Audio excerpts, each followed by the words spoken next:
এবার লাইভে এসে অন্তর্বর্তী সরকারের উপদেষ্টার পদ থেকে স্বেচ্ছায় পদত্যাগ করল বহুল আলোচিত সমালোচিত আসিফ ও নাহিদ।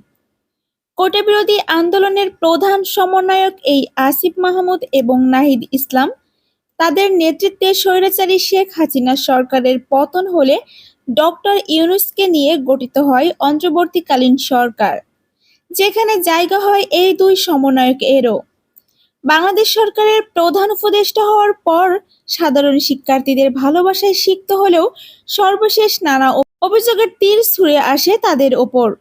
কোনো অভিজ্ঞতা ছাড়াই অল্প বয়সে রাষ্ট্রের এত বড় দুটি চেয়ারে আসিফ নাহিদকে তেমন একটা মেনে নিতে পারেনি বাংলাদেশের সাধারণ জনগণ।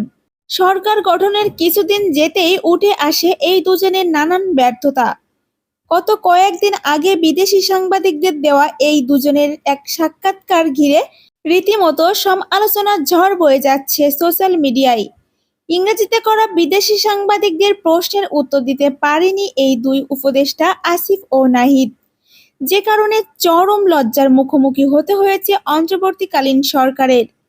সাক্ষাৎকারের সেই ভিডিওটি সোশ্যাল মিডিয়ায় আসতেই প্রশ্ন উঠেছে, যারা স্বাভাবিকভাবে ইংরেজি বলতে পারে না এবং বুঝতে পারে না তাদের দিয়ে কিভাবে সরকার প্রচারিত হবে।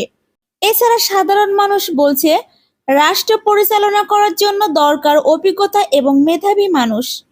আসিফ নাহিদের উচিত আরও রাজনৈতিক অভিজ্ঞতা নেওয়া এবং বহির্বিশ্বের সাথে যোগাযোগ রক্ষা করতে পারবে এমনভাবে নিজেদেরকে গড়ে তোলা।